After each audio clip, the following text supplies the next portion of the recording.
히브리서 4장 6절부터 11절까지 읽겠습니다. 6절부터입니다.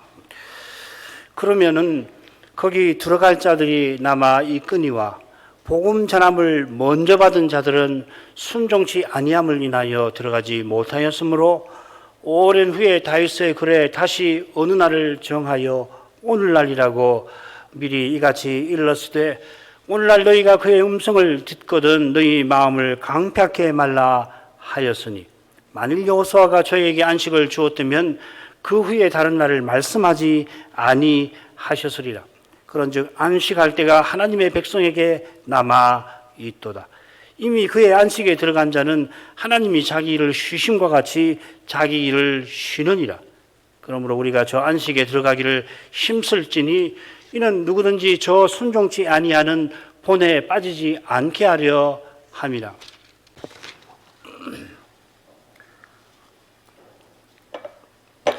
신약의 선지자는 구약 선지자의 시를 인용하고서 소신받는 교회를 다루고 있습니다.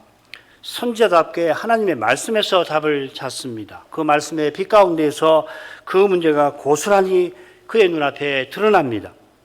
그 문제가 광야 시대에도 있었습니다. 히브리서 11장을 보면은 창세 때부터 배도가 있었습니다.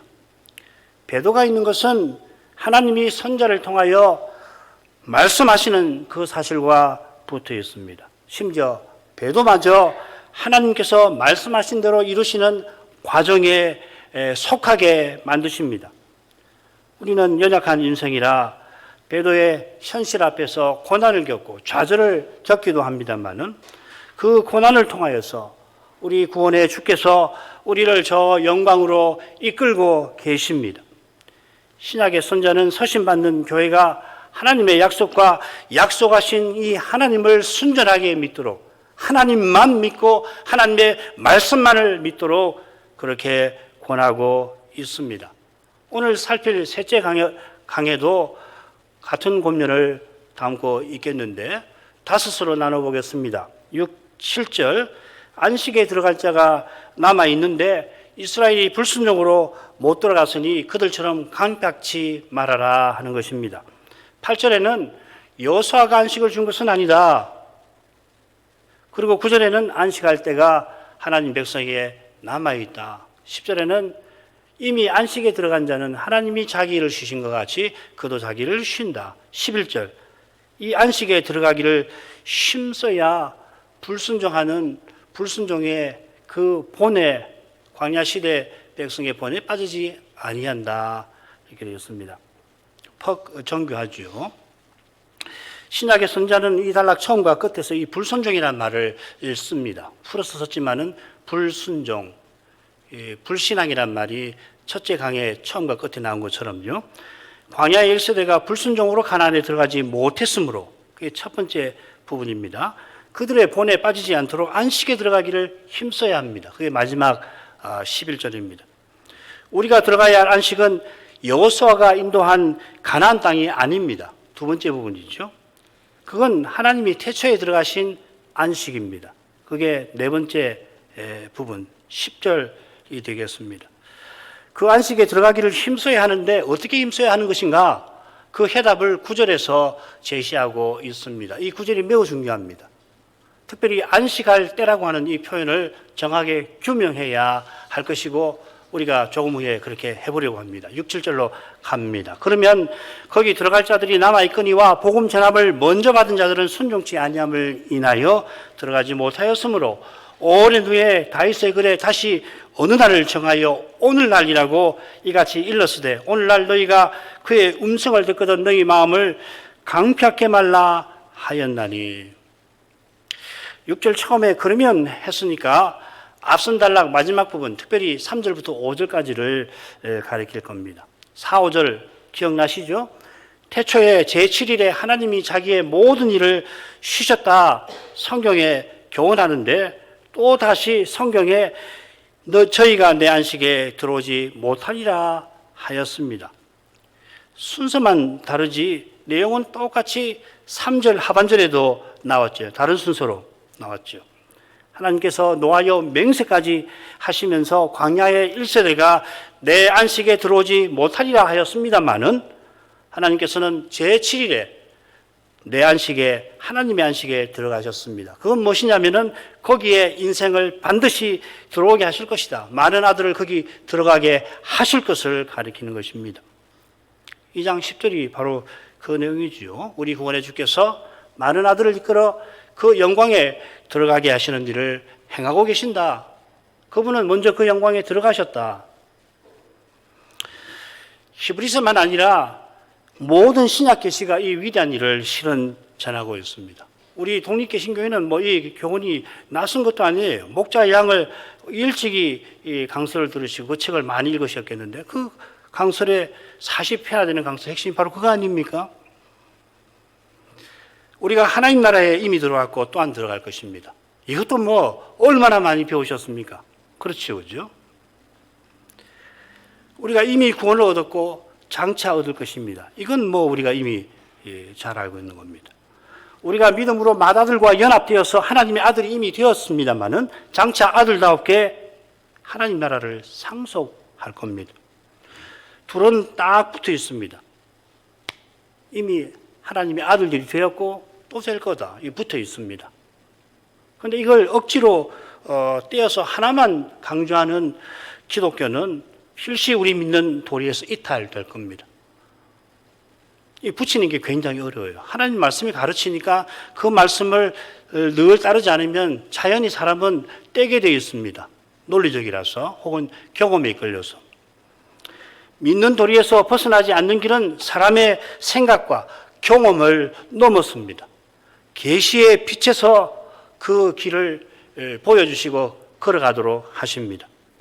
자, 이런 내용을 가리켜서 그러면 거기 들어갈 자들이 남아있거니와 이렇게 표현을 한 겁니다. 들어갈 자들이 남아있다는 이야기는 이미 들어간 자도 있다는 말이고 그게 10절에 나옵니다. 이미 들어간 자들은 하나님이 자기 일을 쉬신 것처럼 그도 자기 일에서 쉰다 하였습니다. 비슷하게 바울 사도는 그리스도 안에서 잠자는 자라 이렇게 표현을 하죠. 잠잔다는 것은 지상의 그 수고에 그 고되고 고된 수고에서 벗어나서 하늘의 안식을 지금 앞선 성도들은 누리고 있다는 뜻입니다. 그 안식을 어떻게 누리고 있는가? 성경은 충분히 교훈하지 않고 특별히 바울 사도는 이 점에 있어서 철저하게 자제하면서 그리스도 안에서 잔다고만 주로 이야기를 해요. 우리가 잘 알지 못합니다.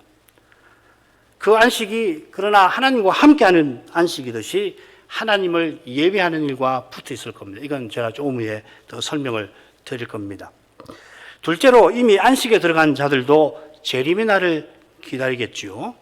히브리서도 물론 주님의 재림을 분명하게 교언합니다. 지금 말하는 안식은 재림하고 붙어 있지만 이 죽은 성도들이 나아가는 것을 주로 이야기하고 있잖아요. 그러나 그것만 아니란 말이죠. 재림에 대해서 분명히 교훈하고 있습니다. 이건 이제 기회가 되면은 히브리서에서 말하는 재림이 어떤 것인지를 설명해 드릴 수 있기를 바랍니다. 아브라함도 이 안식이 있는 하늘을 향해 살아갔는데 정작 아브라함의 후손은 그 조상 아브라함처럼 복음 전함을 받았어도 아브라함처럼 순종하지를 아니하였습니다. 복음 전함을 먼저 받은 자들, 광야의 1세들을 가리킵니다. 여호와께서 성막, 제사장, 제사의 규례를 그들에게 베푸셨는데 우리가 레위기를 공부하는 데서 계속 확인하듯이 이 모든 규례는 오실 메시아와 그분의 나라를 일제히 가리킵니다. 보지 않을 수 없게 합니다. 죄다 그렇습니다. 우리가 다 몰라서 그렇지 확신 있게 이렇다고 규명하기가 어려운 부분이 있어서 그렇지 규명된 부분은 다 그리스도를 가리킵니다. 그럴 수밖에요. 규례대로 제사를 드릴 때마다 따라서 그들의 죄가 생각나게 하시고 그리스도를 바라보게 하시는 거죠. 그런데도 그들이 오실 메시아를 바라보지 아니한 탓에 불순종하여 가나안에 들어가질 못했습니다. 가나안에 들어가지 못한 정도는 아니지요. 8절에서 좀 더 다뤄줄 겁니다. 여호와께서 아브라함에게 이 땅 곧 가나안을 주겠다고 약속하셨는데 아브라함은 그 가나안에서 막벨라 굴 하나를 받았을 뿐이지만 그러나 그가 그 약속을 통해서 바랐던 것은 하늘나라였죠. 지상에 가나안을 얻는 것으로 전부가 아니고 오히려 하늘 본향을 향했죠. 다윗도 자기 백성이 언약궤를 예루살렘에 모시고 거기에 성전을 짓는 데 만족하지 말고 여호와의 안식에 이르기를 그가 바랐습니다. 아브라함처럼 그 안식에 들어가게 하려고 광야의 1세대처럼 그의 음성을 들으면 너희 마음을 강팍해 말라 하였습니다. 신약의 선자는 광야 1세대의 불순종과 다윗의 권면을 통하여서 서신받는 교회가 안식에 들어갈 그 길을 제시하고 있습니다. 그 길은 말씀이 들리는 오늘, 들리는 그 시간, 그 말씀을 겸손히 듣는 그것입니다. 이게 9절의 요지예요. 9절이 바로 이걸 가리키는 겁니다. 안식일이죠. 자, 8절로 갑니다. 만일 여호수아가 저에게 안식을 주었다면 그 후에 다른 날을 말씀하지 아니하셨으리라. 8절은 이유인즉슨 이렇게 시작됩니다. 다윗이 오늘날 하고서 오늘날 귀에 들리는 그 말씀을 겸손히 들어야 저 안식에 들어간다. 그렇게 전했는데 그 이유가 뭔지를 여기서 설명합니다. 여호수아를 할 만한 연유가 있지요. 이 안식을 주셨다. 여기도 안식을 주셨다 했는데 안식을 주셨다는 이 표현이 여호수아서 처음과 끝에 여러 번 나옵니다. 한 4번 나오지요. 앞에 한 2번 나오고 끝트리에 한 3번 나옵니다. 모두 어떤 뜻이냐면 여호와께서 사방 대적을 물리치시고 가나안 땅을 이스라엘에게 주시는 일을 가리켜서 안식을 주셨다 하였습니다. 다윗이 성전을 지어드릴 뜻을 아뢰었을 때도 똑같은 표현을 쓰고 있어요. 사무엘하 7장 1절입니다. 여호와께서 사방의 모든 대적을 파하사 왕으로 궁에 평안히 하게 하셨을 때, 이 안식하게 하셨을 때 똑같은 말입니다. 다윗의 기도를 하나님 들으시죠. 들으시고 여호와께서 뭐라고 하시냐면 너를 모든 대적에게서 벗어나 평안케 하리라. 똑같은 말입니다. 그런데 여호와께서 성전을 지어드리겠다는 다윗에게 도리어 내가 집을 너에게 지어주겠다. 메시아를 통해서 하나님 나라를 세워주겠다. 그 말이지요. 다윗은 성전 지을 때라고 판단했지만 여호와께서는 아직은 아니다 하셨습니다. 여호수아도 여호와께서 안식을 주셨다 할 때에 하나님께서 성소 삼으신 가나안 땅을 가리킨 것이지 영원한 안식을 가리켜서 안식을 주셨다. 결코 그렇게 이야기 안 했겠죠. 자, 그런 점에서 여호수아가 안식을 주었다. 신약의 선자가 표현한 그 점에 주목할 만합니다. 신약의 선자는 여호수아가 아니라 여호와께서 가나안을 주시면서 여호와께서 안식을 주셨다는 것을 잘 압니다. 성경이 그렇게 되어 있습니다. 여호수아서에 보면 내가 안식을 주었다 되어 있지 않죠. 여호와께서 안식을 너에게 주었다. 여호수아가 그렇게 이야기하잖아요. 자, 그런데도 여호수아가 안식을 주지 않았다라고 쓴 것은 어쩌면은 당시 어떤 사람들이 실제로 그런 표현을 쓴 것을 잘못되었다고 꼬집는 것일 수도 있겠습니다만은 문제는 그런 증거가 딱히 없습니다. 어쩌면은 신약의 선지자가 다른 여호수아, 예수님을 염두에 두고서 의도적으로 구약과 다르게 표현했을 수 있을 것 같습니다. 저는 여기에 마음이 갑니다. 한글 개역이 여호수아라고 정확히 번역했지만은 헬라 말로는 똑같아요. 예수라는 말하고 똑같아요. 예수스라고 되어 있습니다. 예수님이라 할 때 예수라는 말도 히브리어로 똑같죠. 예슈아 아닙니까? 아람어로 예슈아라고. 여호수아도 예슈아고 예수님도 예슈아입니다. 히브리 말로도 같고요. 헬라 말로도 똑같습니다. 예수스 이렇게 됐습니다. 이미 우리는 셋째 대목 처음과 끝에 이 예수 칭호가 짝을 이루며 나온 것을 살폈습니다. 3장 1절, 4장 14절. 히브리서에 예수라는 말이 14번 나옵니다. 여호수아를 빼면 13번인데 여기 2번, 3번 나오는 겁니다. 먼저 안식에 들어가신 예수께서 하나님의 온 집에 충성된 대지상으로서 우리를 안식에 들어가게 하십니다. 이 예수, 사람 되신 하나님이신 이 예수, 우리 믿는 도리의 사도요 대지상이신 이 예수께서 우리에게 안식을 주십니다. 이걸 선지자가 넌지시 드러내려고 구약의 예수 여호수아가 안식을 주지는 않았다 이렇게 말하는 것 같아요. 만일 여호수아 때에 안식을 주셨다면 그 후에 다른 날을 말씀하지 아니하셨으리라. 다윗이 오늘날 하면서 장차 안식에 들어갈 것을 권하지 않았습니까? 이 다윗이 선자로서 권했던 겁니다. 그러니까 선지자 다윗을 통해서 하나님이 다른 날을 말씀하신 것이죠. 그런 뜻이 여기 담겨 있습니다. 자, 9절로 가겠습니다. 그런즉 안식할 때가 하나님의 백성에게 남아 있도다. 그런즉 곧 하나님께서 다른 날을 말씀하셨은즉 안식할 때가 우리에게 신약 백성에게 남아 있다. 그러니까 이 번역이 참 자연스럽게 보이고 문맥에도 적합해요.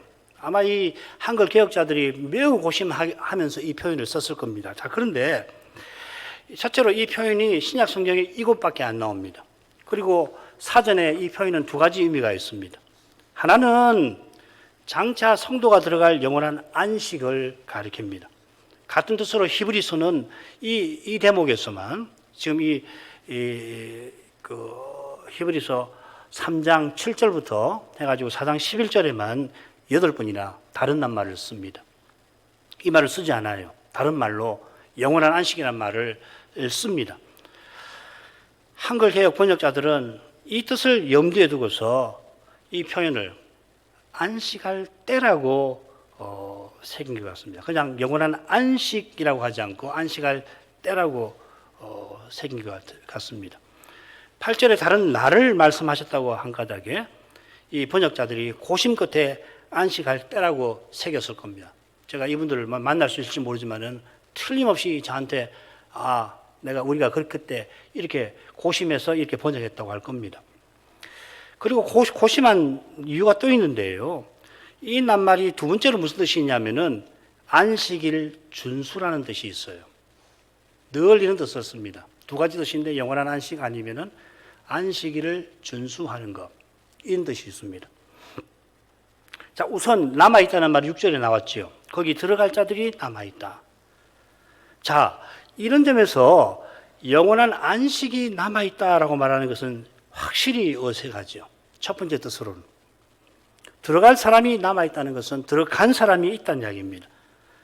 이런 뜻이라면은 하나님 백성에게 영원한 안식이 기다리고 있다. 이렇게 써야 자연스러울 겁니다. 그래서 이 한글 개혁 번역자들이 고심하고서 안식할 때라고, 원래는 이 낱말이 이런 뜻이 없거든요. 사전에 두 가지 뜻밖에 없어요. 이 뜻이 없어요. 그런데 우리 한글 개혁이 이렇게 번역을 한 것 같습니다. 굉장히 고심을 많이 하신 걸 느낄 수 있어요. 저 안식에 들어갈 일이 남아있는 우리에게 남아있는 과제는 뭐겠습니까? 어떻게 그 안식에 들어가는가 하는 거 아닙니까? 그래서 11절에는 그걸 힘쓰라고 이야기를 하고 있잖아요. 그래서 11절에서 들어가기를 힘쓰라. 우리가 저 안식에 어떻게 들어갑니까? 그 해답이 첫째 대목 처음과 중간과 끝에 분명히 나옵니다. 첫째, 우리 믿는 도리의 사도와 대지상이신 그리스도를 깊이 생각하는 것입니다. 3장 14절, 우리가 처음에 확신한 것, 교회가 처음부터 확신한 것을 끝까지 붙드는 것입니다. 우리 믿는 도리를 굳게 붙잡는 겁니다. 4장 14절. 자, 그런데 우리가 어떻게 믿는 도리를 굳게 붙드느냐면 굳게 붙잡습니까? 각자가 집에서 성경을 읽는 겁니까? 예, 좋은 방법입니다. 여러분 성경 부지런히 읽으십시오. 날마다 성경을 읽으셔야 합니다. 사실은 의무가 아니라 우리에게 주어주신 은혜를 생각하고 우리에게 주어진 목표를 생각하면 성경 안 읽을 수 없어요. 제일 중요하잖아요. 실제로 이 이야기를 드리려면 좀 길어지니까 다 알고 계실 겁니다. 해야겠다 이런 의무감보다는 어떻게 안 할 수가 있겠나 하는 마음으로 성경을 가까이 하시기를 바랍니다. 네, 좋은 방법입니다. 자, 그런데 주님께서 주신 특별한 방법이 있어요. 그게 뭐냐면 안식일 때마다 말씀을 전하고 받게 하시는 그겁니다. 이게 담대함과 소망의 자랑을 굳게 끝까지 붙잡는 것과 관계된다고 말씀드렸죠. 우리가 담대함을 끝까지 붙잡는 것, 은혜의 보좌에 담대하게 나아가는 것, 그건 우리 구원의 주께서 주의 이름을 형제들에게 선포하고 우리 가운데서 주를 찬송하시는 바로 그리스도의 사역에 근거하는 겁니다. 이렇게 보면은 안식일 지킴, 안식일 준수가 남아있다고 새기는 것이 저는 좋다고 생각하고, 교부들의 글을 읽으면 이런 해석을 해요. 크리소스톰이라고 하는 아주 위대한 설교자도 이렇게 해석을 하는데 나는 그분이 옳다고 생각합니다. 바울사도가 하나님께서 전에 예비하사 우리로 그 가운데 행하게 하신 선한 일, 에베소서 2장 10절에서 전하면서 뭐라고 했습니까? 우리들이 그리스도로 말미암아 성신 안에서 아버지께 나아감이라고 그렇게 말합니다. 이건 우리가 주 안에서 성전이고 성신 안에서 하나님이 거하시는 처소로 함께 지어져가는 일이기도 합니다. 우리가 성전이란 말하고 우리가 제사장이란 말하고는 실제로 같은 것이죠. 우리가 그리스도 안에서 하나의 새로운 사람으로서 아버지께 나아가는 이것이 우리 구원의 주께서 많은 아들을 이끌어서 영광에 들어가게 하시는 바로 그 방법인 것입니다. 이 일을 행하라고 새 언약에 안식일이 있습니다. 이날에 우리가 삼위 하나님을 예배하는 것은 삼위 하나님의 영광에 들어가는 그 길을 걸어가는 겁니다. 저 영원한 영광에 이르는 그 징검다리 돌을 이번 주에도, 다음 주에도, 지난주에도 우리는 계속 놓고 가는 것입니다. 그 돌을 잘 놓으면은 그 교회는 가야 할 길이 보이는 거예요. 삼위 참된 예배를 드리는 교회와 신자는 자기 시대에 걸어가야 할 길을 예배에서 비추시는 거룩한 빛 가운데에서 보는 겁니다. 볼 뿐만 아니라 그 길을 걸어갈 힘을 거기서 얻습니다. 우리 독립개신교회는 이것을 이 시대의 교회가 받들어야 할 사명이라고 고백하면서 우리는 처음에 출발하고 지금껏 서나왔습니다. 교회면 당연히 마땅히 행하고 복된 일인데 이 일이 우리에게는 사명이 되었다고 우리는 고백하고 있습니다. 사명은 억지로 짊어지는 거 아닙니다.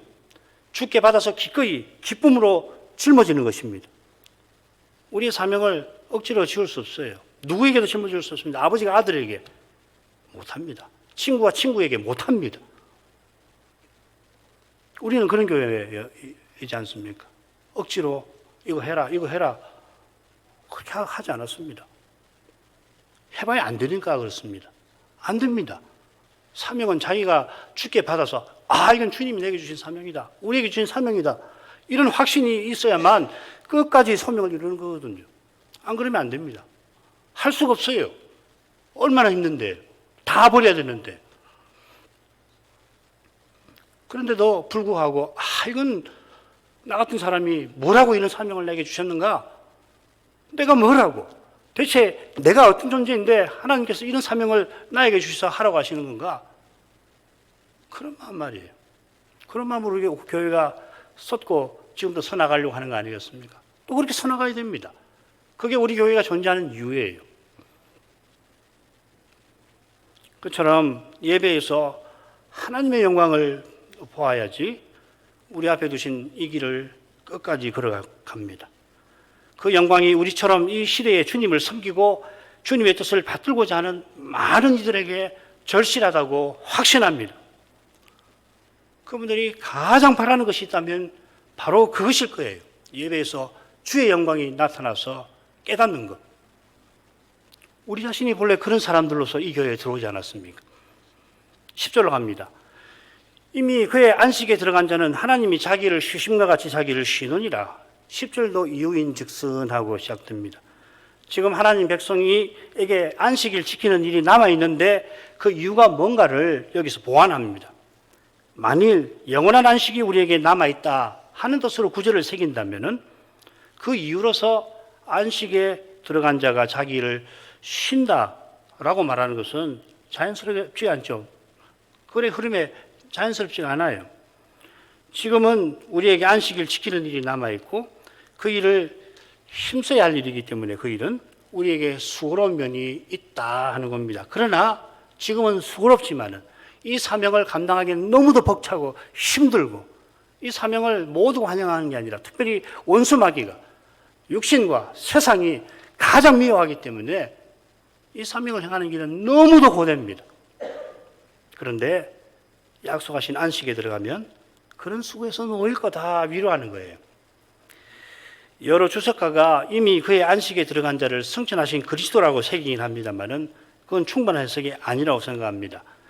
말씀드린 대로 그의 안식에 들어간 자는 주 안에서 잠자는 신자를 가리킨다 보는 것이 좋습니다. 이 신자들이 히브리서 잠자는 성도들이 히브리서 12장 22절부터 24절에 나옵니다. 읽어보겠습니다. 그러나 너희가 이른 것은, 너희는 이 신약교회, 특히 지상에 있는 교회죠. 시온산과 살아계신 하나님의 도성인 하늘의 예루살렘과 천만 천사와 하늘에 기록한 장자들의 총회와 교회와 만민의 심판자이신 하나님과 및 온전케 된 의인의 영들과 새 언약의 중보인이신 예수와 아벨의 피보다 더 낫게 말하는 뿌린 피니라. 금방 읽어드렸는데 7가지 항목이 나오는데 정확하게 어떤 표현이 잠자는 성도를 가리키는지 여전히 의견이 분분합니다만은, 그렇지만은 교회라든지 의인의 영들이라든지 하늘의 예루살렘, 시온산과 예루살렘, 이게 다 잠자는 신자와 관련되어 있는 것은 분명합니다. 특별히 여기 이 총회라고 새겼잖아요. 이 총회라는 말이 장자들의 총회라고 이렇게 번역이 됐는데 사실은 이게 천사에 붙어야 됩니다. 나중에 제가 설명을 드릴 수 있을 것 같습니다. 이 부분을 하게 되면 설명을 드리겠죠. 이 총회라고 새긴 말이 구약 때에 뭐냐면 절기 때의 집회를, 절기의 회집을 가리킵니다. 모에드란 말인데 이 절기의 집회가 시온산과 하늘의 예루살렘에 있다는 겁니다. 하늘 예배를 가리키는 말입니다. 이 하늘 예배에 신약교회가 이릅니다. 우리가 여기서 예배드리지만은 믿음으로 우리는 하늘 예배에 이른다 하는 겁니다. 이게 이제 다음 시간부터 공부할 특별히 그 6, 7장부터 10장까지에서도 바로 그 점을 공부할 겁니다. 이 예배에 신약교회가 이릅니다. 그렇다면 바울 사도가 주 안에서 잠자는 자라고 부른 성도들도 이 예배에 참여할 것입니다. 어떻게 참여하는지 잘 알기 어렵습니다만은 계시록을 통해서 아마 이렇게 했다, 저렇게 하겠다 짐작을 할 수 있지만은 확정하기는 쉽지는 않습니다. 그처럼 앞선 성도들이 어떻게 우리와 함께 하늘 예배에 참여하는지 우리는 잘 알기 어렵습니다. 그분들은 잘 알지 모르죠. 그 하늘에 참여하니까 우리는 잘 모릅니다. 그러나 우리가 한 성신 안에서 함께하는 것은 분명합니다. 에베소 3장에 보면은 하늘과 땅에 걸쳐 있는 하나의 집이라고 교회를 표현하잖아요. 그만큼 분명한 것은 뭐냐면 지금 온 세상에 흩어져 있는 참된 교회와 신자들도 그리스도 안에서 이 예배에 함께하고 있다는 사실입니다. 예배하는 시간, 장소 다 다릅니다만은 주 안에서 우리가 함께합니다. 믿음의 눈으로 이 신비한 광경을 볼 것입니다. 보아야 합니다. 하늘의 안식, 하나님의 안식에 들어간 자가 이처럼 예배한다면은 하나님이 자기 일을 쉬신 목적도 이 예배에 있다 할 것입니다. 이 주제는 지난 시간 마지막에 제가 마지막 시간에 간단하게 말씀을 드렸을 겁니다. 하나님께서 엿새 창조를 마치시고 제7일에 안식하셨는데 이는 제6일에 남자를 짓고 아울러 에덴을 창설하여 거기 그를 들이신 목적을 이루려 하신 것입니다. 이런 점에서 창세기 2장을 한번 보십시다. 거기 아주 중요한 구절이 있는데 2장 2절 하나님이 지으시던 일이 일곱째 날이 이를 때에 마치니 그 지으시던 일이 다음으로 일곱째 날에 안식하니라. 하나님께서 일곱째 날에 안식하셨다고 하셨는데 일곱째 날이 이를 때에 마치니 이렇게 우리나라 말은 번역을 해놨습니다. 하나님이 지으신 일이 6일 동안 이루어졌다고 성경이 교훈하잖아요. 엿새 창조, 6일 동안 창조일을 하셨다. 그래서 한글 개역 성경은 일곱째 날이 이를 때에 맞췄다. 이렇게 아주 고심해서 번역을 했습니다. 그런데 여러분 갖고 계시는 대부분의 번역본들, NIV가 이렇게 번역했고 나머지 여러분들이 갖고 있는 번역들은 그대로 이렇게 번역되었습니다. 제7일에 하나님께서 지으시던 일을 마치셨다, 완성하셨다 이렇게 되어 있습니다. 이게 원문의 표현을 제대로 살린 겁니다. 자, 이렇게 살리면 엿새 동안 이루어진 창조가 제7일에 완성되었다는 것을 표시할 겁니다. 창조의 완성이 안식에, 하나님의 안식이 있다는 이야기입니다. 성전에 올라가는 시 중에 이런 시가 있죠. 여호와께서는 졸지도 주무시지도 않고 성전에 나가는 자기 백성을 지키신다 교훈합니다. 시편 121편입니다. 태초에 안식에 나가신 하나님께서, 안식에 나가셔 자기 일을 쉬시는 여호와께서 그 안식에 이스라엘을 이르게 하려고 그분은 쉬지 않고 일하십니다. 예루살렘을 향한 순례에서 눈을 들어서 높은 산들을 보고서 어떻게 저 산에 오를까 도움을 청하는 이들에게 여호와께서는 살펴주시고 성전에 하나님께 이르도록 도우십니다. 인생은 밤이 되면 잠들지만은 여호와는 주무시지도 않고 잠자는 우리를 돌보십니다. 우리 주님도 내 아버지께서 이제까지 일하시니 나도 일한다 하시면서 우리가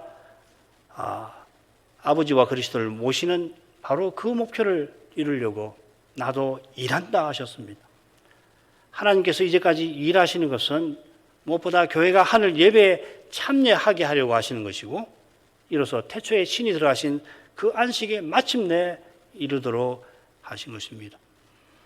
하나님께서 주신 것처럼 주 안에서 잠자는 자도 하늘 예배에 참여함으로써 이 위대한 일, 모든 교회가 하나님의 안식에 도달하게 하는 일, 이건 재림도 있겠죠. 그 일에 그분들도 쉬지만은 쓰임을 받고 있다 믿습니다. 이 땅에서는 하늘 예배에 참여하는 일에 수고가 따릅니다. 마음 같아서는 주일날 눈 뜨는 순간부터 눈 감는 순간까지 계속해서 예배를 드렸으면 그런 마음이 드실 때가 있죠. 예배에서 정말 하나님의 영광을 배울 때 그런 마음이 생겨요.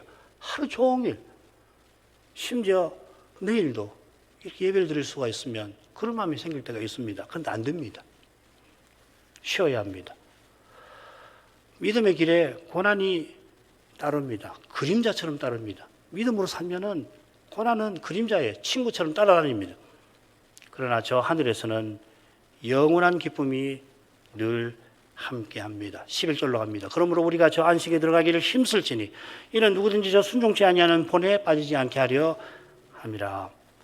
신약의 선자는 서신받는 교회와 더불어서 자기도 안식에 들어가기를 열망합니다. 우리가 힘쓸지니, 우리가 힘씁시다. 힘쓰십시다. 선지자니까 얼마든지 너희가 저 안식에 들어가기를 힘쓰라 할 수 있을 겁니다만은 히브리서의 선자는 줄곧 있는 방식으로 하십시다, 하자라고 번역할 수 있죠. Let us, 영어로 하면 그렇게 됩니다. 계속해서 나와요. 권면의 부분에 계속해서 1인칭 복수 청유형으로 씁니다. 힘쓰자고 권하는 신약의 선자의 심정이 어떤 것인가?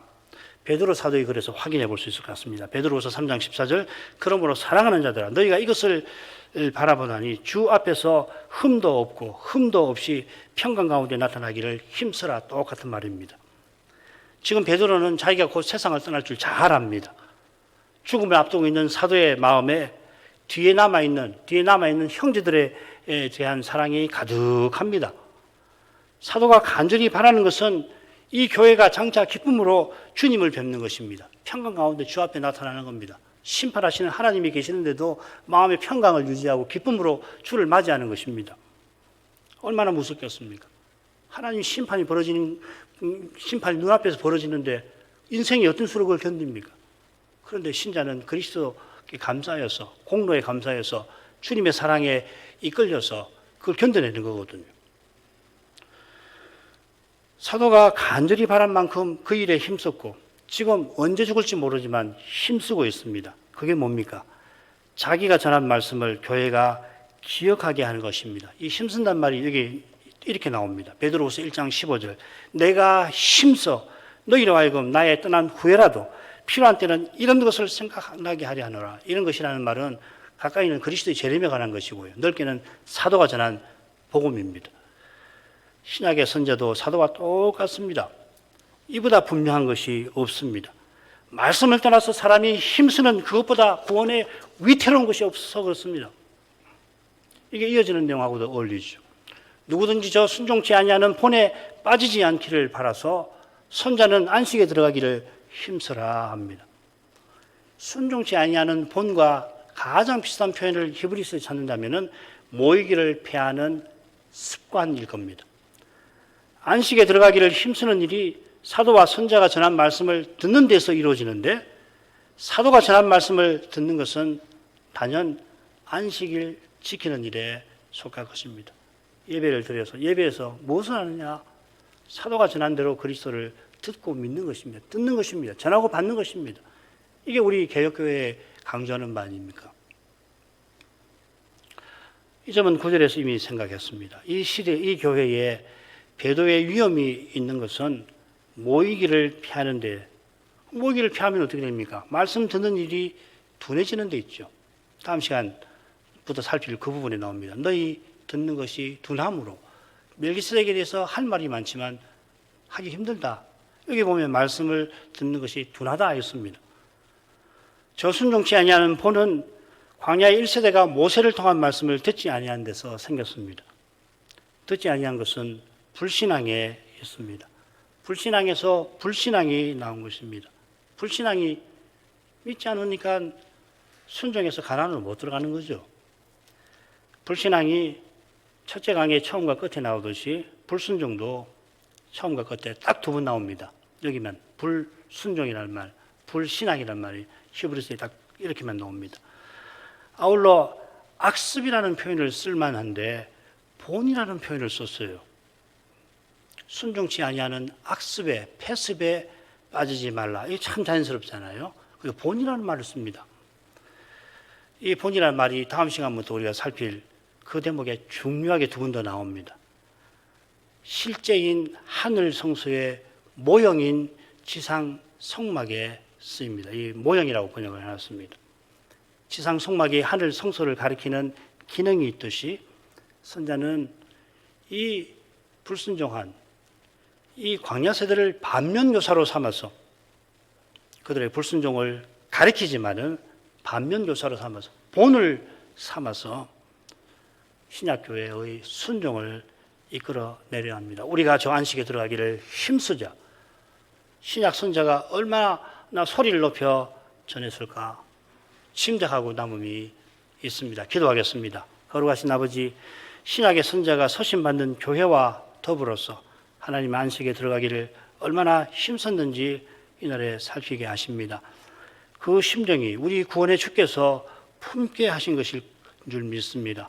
우리 구원의 주께서 앞서 나가신 그 안식에 저희도 들어오게 하려고 이제도 이 순간에도 쉬지 않고 맡으신 일을 행하고 계십니다. 주께서 사도와 선자를 세워서 만대의 교회가 주님의 인도를 받아 가게 거룩한 계시를 전하게 하시고 또 그 일부를 기록하게 하셨습니다. 이 기록된 성경에서 사도가 전한 그리스도를 이제도 교회의 강단들에서 전하게 하십니다. 오직 성신께서 사도가 전한 대로 그리스도를 전하게 하시고 전한 대로 그리스도를 성신께서만 믿게 하십니다. 이걸 항상 기억하게 하시고 겸손히 성신의 가마를 구하게 하옵소서. 사도도 이를 위해서 사람의 지혜로 하지 않으려고 얼마나 애썼다 하고 한 것을 우리는 그의 글에서 압니다. 저희도 사도처럼 성신님을 그렇게 전심으로 의지하게 하셔서 이 시대의 주님의 교회로서 걸어가야 할 길을 발견하고 또 그 길을 저희가 끝까지 걸어가게 해 주옵소서. 예수님 이름으로 기도합니다.